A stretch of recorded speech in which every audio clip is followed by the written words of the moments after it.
Hello mga Lodi, mga tito-tita. So update tayo sa aking mga biik. Magandang morning sa inyo lahat. Pinuntahan ko yung mga biik ko. Nakita ko, naawa ko dun sa sa kay Lagring, sa nanay, sa inahin. Kasi matakaw na yung mga biik guys. Madaling pumayat si Lagring. Kaya nag-decide ako na bilhan sila ng pre-starter. Gusto ko sana paunti-unti ko silang pakainin. Puntahan natin. Ngayon samahan niyo ako mga Lodi. So ito yung nabili kong pre-starter guys, tag 65 per kilo. Bumili ako ng 2 kilo muna. Ayan. Papakainin ko, subukan ko pakainin yung mga biik ko. Sinaawa ko sa inahin. Maraming dumididi. Tsaka bumili din ako dito ng kamote para pagkain naman ni Tito Logos kamote. Tsaka halika, puntahan natin doon yung ating mga alagang baboy. Dito tayo dadaan.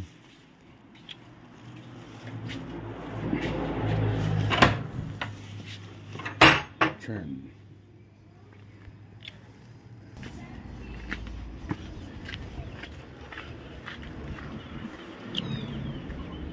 Tapos itong mga fishnet na to guys, bibili ako nitong mga fishnet na to para sa aking manukan.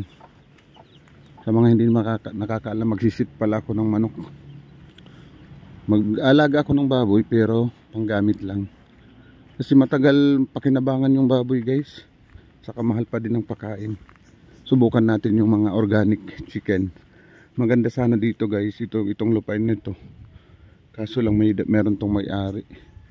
Maganda sana to dito, yung mga manukan ko. Ibakod ko ba dyan sa mga damuhan na yan. Ito bahay ng kapatid ko, kina Marites. Sa likod ng bahay.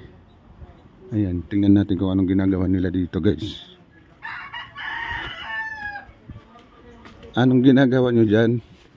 Ton, tubungan tayo dito. Ang kuan. Tubungan natin itong mga pasi.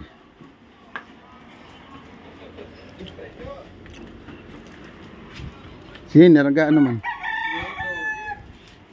Yan, kapatid, nagluluto sila ng kakanin. Si Sydney at saka si Rex.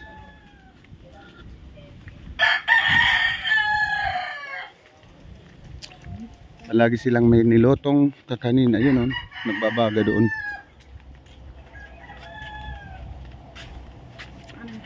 Ha? Pre-starter. Subukan namin ni Toton pakainin yung mga yung mga biik kung kakain. Ay lapag tagdara mo Ton. Kay bangin kuan. Dili gud masayang. Dili gud masayang, baka masayang lang. Kay Hilagring bangin gumasa. Napakainit ang panahon guys, yung mga damo, mga patay, nangamatay yung iba dito. Punta tayo dito sa Hilagring.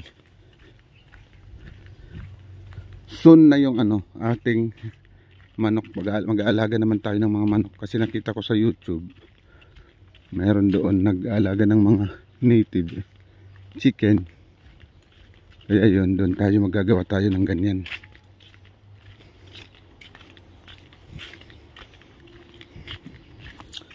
Ito naman bahay ng kapatid ko isa. Bahay ani papa.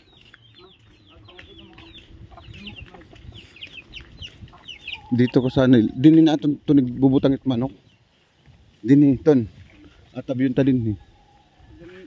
Ha?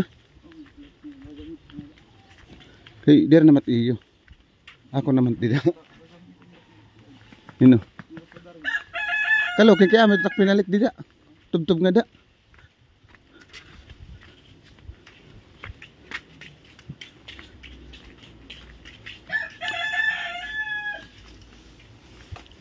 Ayan, natutulog sila.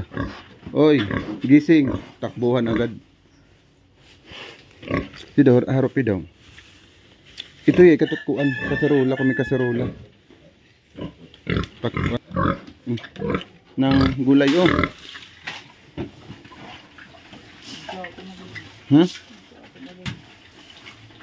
Mga gulay binibili yan ni Marit baka ano ito guys, tag ano yan, tag 65 per kilo, free starter daw. Tingnan natin kung kakain sila. Di nagpuntahan tuloy doon. Tagi nagrilag rin ko ito bong guys na ka.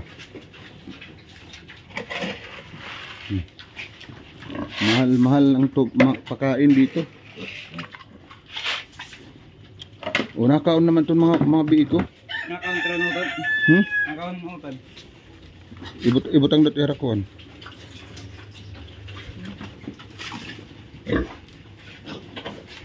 Para magkalaman yung ano nila, tiyan nila. Dito sa kabila butangi. Buwari. Para pagkada ni rami yan.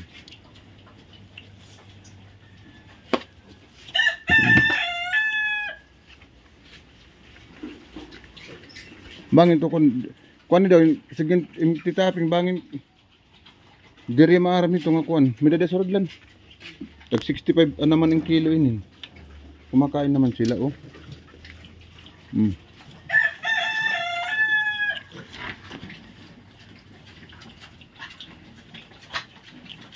Parang kumakain na din sila.